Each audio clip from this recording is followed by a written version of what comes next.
Warahmatullahi wabarakatuh. Bila saya di sini ingin menjelaskan tentang Khulafaur Rasyidin, yaitu 4 sahabat Nabi yang menjadi pemimpin umat setelah Nabi Muhammad SAW wafat.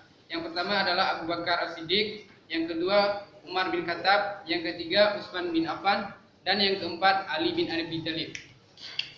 Untuk yang pertama-tama, marilah kita bahas yang pertama, itu Abu Bakar As-Siddiq. Setelah Nabi Muhammad SAW wafat, terjadi perdebatan antara para sahabat untuk memilih siapa yang akan menjadi penerus Nabi Muhammad.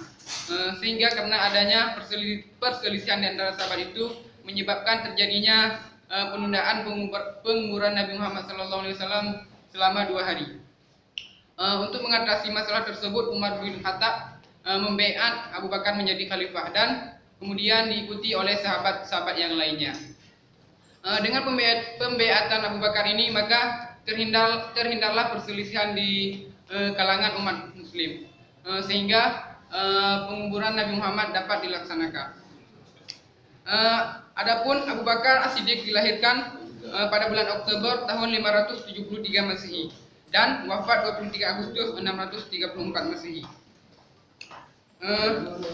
Setelah Abu Bakar diangkat menjadi khalifah, dia berpidato di hadapan para kaum muslimin, yang mana isi pidatonya adalah sebagai berikut. Wahai manusia, sungguh aku telah memangku jabatan yang kamu percayakan. Apabila aku melaksanakan tugasku dengan baik, bantulah aku. Dan jika aku berbuat salah, luruskanlah aku. Kebenaran adalah suatu kepercayaan, dan kedustaan adalah suatu pengkhianatan. Orang yang lemah di antara kamu adalah orang yang kuat bagiku sampai aku memenuhi hak-haknya. Dan orang kuat di antara kamu adalah lemah bagiku. Aku mengambil haknya, insya Allah. Janganlah salah seorang dari kamu meninggalkan jihad. Sesungguhnya kaum yang tidak memenuhi panggilan jihad, maka Allah akan menimpakan atas mereka suatu kehinaan. Patuhilah kepadaku selama aku taat pada Allah dan Rasulnya. Jika aku tidak menaati Allah dan Rasulnya, sekali-kali janganlah kamu mentaati diriku. Dirikanlah salat, semoga Allah merahmati kamu. Barusan adalah isi pidato Abu Bakar As-Siddiq setelah dia diangkat menjadi khalifah. Adapun garis besar dari isi pidato Abu Bakar adalah mencerminkan garis politik yang ingin dijabarkan oleh Abu Bakar, seperti di dalamnya terdapat prinsip kebebasan berpendapat. Yang kedua, tuntutan ketaatan rakyat. Yang ketiga, mewujudkan keadilan. Dan yang keempat, mendorong masyarakat berjihad serta salat sebagai intisari takwa. Adapun kebijaksanaan yang dilakukan oleh Abu Bakar ketika dia menjabat sebagai khalifah, yang pertama di bidang eksekutif. Untuk pemerintahan pusat, Abu Bakar menunjuk Ali bin Abi Thalib, Utsman bin Affan, dan Zaid bin Zabit sebagai sekretaris dan Abu Ubaidah sebagai bendaharawan. Dalam bidang pertahanan dan keamanan, Abu Bakar mengorganisasikan pasukan-pasukan untuk mempertahankan eksistensi keagamaan dan pemerintah. Dalam bidang yudikatif, Abu Bakar mempercayakan fungsi kehakiman kepada Umar bin Khattab, sehingga segala permasalahan yang mengenai bidang hukum diselesaikan oleh Umar bin Khattab dengan tegas dan bijaksana.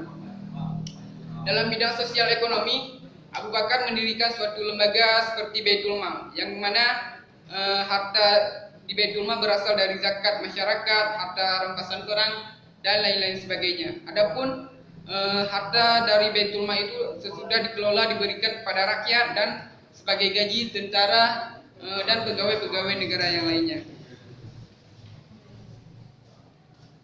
Adapun penyebaran Islam pada masa Abu Bakar mengirim 4 panglima Islam terbaik untuk memimpin beribu-ribu pasukan di 4 front, yaitu Amr bin As di front Palestina, Yazid bin Abi Sufyan di front Damaskus, Abu Ubaidah di front Hims, dan Syurabil bin Hasanah di front Yordania. Salah satu penyebab keberhasilan Abu Bakar menjadi pemimpin adalah keterbukaannya dengan melibatkan semua sahabatnya untuk berpartisipasi dalam menjalankan roda pemerintahan, di mana para sahabatnya baik yang senior maupun yang junior diberikan kesempatan yang luas untuk memberikan pendapat-pendapatnya, mana yang baik dan mana yang tidak, sehingga roda pemerintahan bisa berjalan dengan tertib. Salah satu peradaban yang sangat tinggi pada masa Abu Bakar adalah dihimpunnya Al-Quran, yang mana pada saat itu dalam perang Yamamah banyak para sahabat yang menghafal Al-Quran tewas, sehingga Umar menyarankan kepada Abu Bakar untuk dilakukan penghimpunan Al-Quran. Pada mulanya Abu Bakar menolak, akan tetapi setelah memikirkannya dengan matang-matang, barulah Abu Bakar menyetujuinya. Kemudian Abu Bakar menyuruh Zaid bin Sabit dan beberapa anggota lainnya untuk menghimpun Al-Quran dari pelepah kurma, kulit binatang, dan lain-lain sebagainya.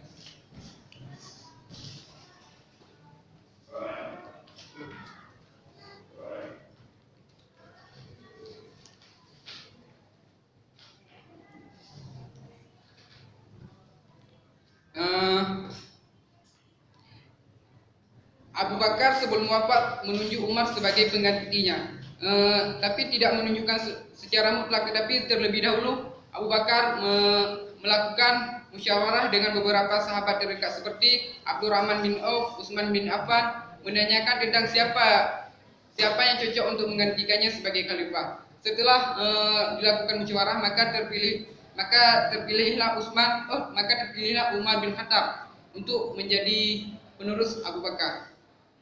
Sebelum melakukan pengangkatan, Abu Bakar terlebih dahulu menanyakan kepada seluruh kaum muslimin yang ada di masjid, apakah kalian setuju bahwa setelah saya meninggal maka saya akan mengangkat Umar bin Khattab menjadi penggantiku? Dan dengan serentak mereka menjawab setuju.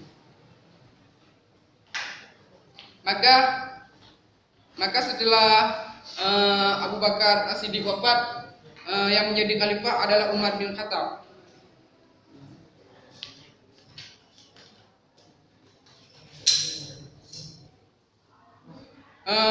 Umar bin Khattab menjabat sebagai khalifah selama 6 tahun 4 bulan. Model pemerintahan yang dijalankan oleh Umar bin Khattab menggambarkan bahwa jabatan khalifah adalah tugas yang berat sebagai amanah dan ujian. Antara pemimpin dan rakyat harus terjalin hubungan timbal balik yang seimbang dalam melaksanakan tanggung jawab itu. Setiap urusan harus diurus dan diselesaikan oleh khalifah dengan baik. Khalifah harus memilih orang-orang yang benar dan bisa memegang amanah untuk membantunya. Hukum harus ditegakkan tanpa memandang kedudukan. Adapun peristiwa penting pada masa Khalifah Utsman yaitu ditaklukkannya Persia. Ekspansi dilakukan ke Damaskus, Suriah, Mesir, Irak.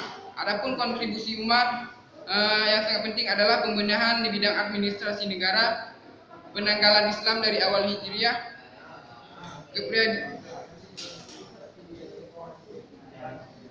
kepribadian Umar berani dan adil. Ia meninggal dibunuh Abu Lu'lu'ah, budak Persia.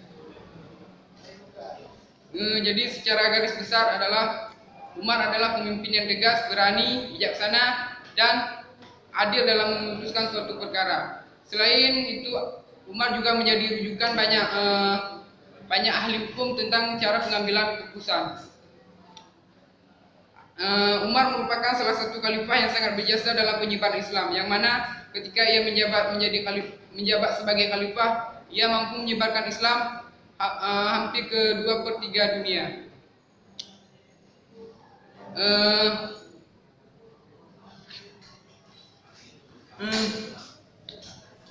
Umar menjadi adapun khalifah yang ketiga adalah Utsman bin Affan. Utsman bin Affan menjabat sebagai khalifah selama 12 tahun. Model pemerintahannya dilihat dari isi pidato Utsman setelah pengangkatannya, ialah ia menganggap bahwa jabatan sebagai khalifah adalah pengurus masyarakat. Ini menggambarkan dirinya sebagai seorang sufi dan cinta pemerintahannya lebih bercorak agama ketimbang corak politik. Dalam pidato Utsman menyampaikan agar umat Islam selalu berbuat baik sesuai kemampuannya, jangan terpedaya kemewahan hidup dunia, mengambil pelajaran dari masa lalu, mengambil yang baik dan menjauhkan yang buruk. Umat Islam boleh mengkritiknya jika ia menyimpang. Peristiwa penting pada masa ini adalah pembunuhan Utsman. Ekspansi atau perluasan wilayah yang dilakukan Utsman meliputi Afrika, Siprus, Armenia, Kabul. Kontribusi Utsman yang sangat besar adalah penyusunan Al-Quran, Mushaf Utsmani, dan perluasan Masjid Nabawi. Kepribadian Utsman lembut, agamis. Ia meninggal dibunuh dalam upaya konspirasi. Menurut catatan sejarah, 6 tahun pertama dari masa jabatan Utsman bin Affan bisa dibilang bagus, tetapi 6 tahun setelahnya Utsman banyak mengangkat para anggotanya menjadi pejabat-pejabat negara, sehingga banyak mendapatkan kritikan dari masyarakat. Sehingga pihak yang tidak suka dengan Utsman melakukan konspirasi untuk membunuh Utsman. Setelah Utsman dibunuh oleh beberapa kelompok, maka timbullah perpecahan dalam tubuh Islam. Ada empat kelompok yang terbentuk setelah Utsman dibunuh. Yang pertama, kelompok Utsman, yaitu menuntut agar pembunuh Utsman dicari dan diadili. Yang kedua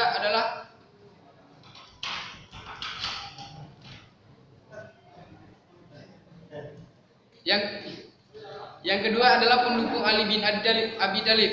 Mereka mendukung Ali menjadi khalifah. Yang ketiga adalah kaum moderat, yang mana mereka menyerahkan kepemimpinan kepada Allah Subhanahu wa taala.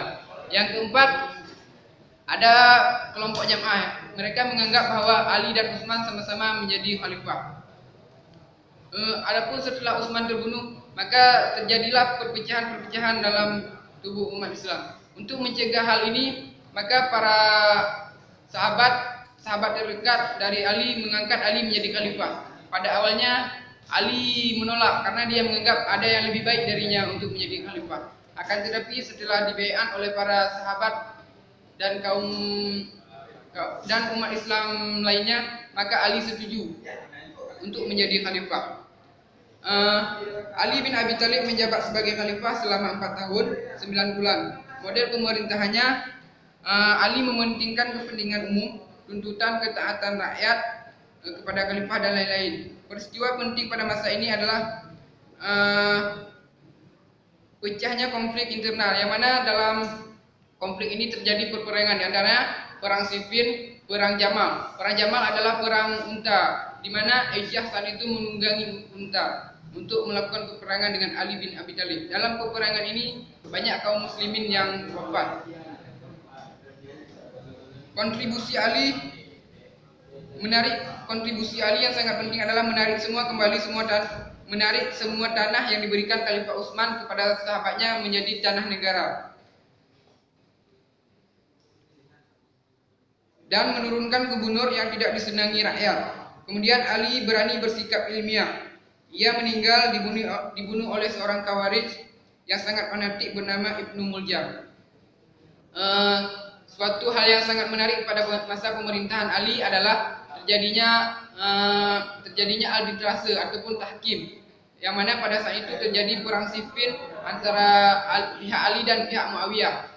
Saat pihak Muawiyah hampir kalah, mereka mengangkat Al-Quran sebagai tanda perdamaian. Maka pihak Ali pun melakukan perdamaian dengan pihak Muawiyah dengan syarat tahkim. Pihak Ali mengutus Abu Musa al-Asy'ari sebagai perundingnya, dan pihak Muawiyah menyuruh Amr bin As untuk menjadi juru rundingnya. Saat dilakukan perundingan, Abu Musa al-Asy'ari menurunkan Ali sebagai khalifah. Otomatis jabatan khalifah saat itu kosong, sehingga Amr bin As mengangkat Muawiyah bin Abi Sufyan menjadi khalifah. Sehingga saat itu Muawiyah pun menjadi khalifah. Ada para sahabat yang setuju dengan pengangkatan Abu Muawiyah bin Abi Sufyan menjadi khalifah, dan ada yang tidak setuju. Yang tidak setuju ini adalah para pendukung Ali yang dikenal dengan sebutan Syiah. Dan para yang setuju ini yang mendukung Muawiyah adalah Bani Umayyah sendiri, yaitu dari golongan keluarga Umayyah bin Abi Sufyan. Kahai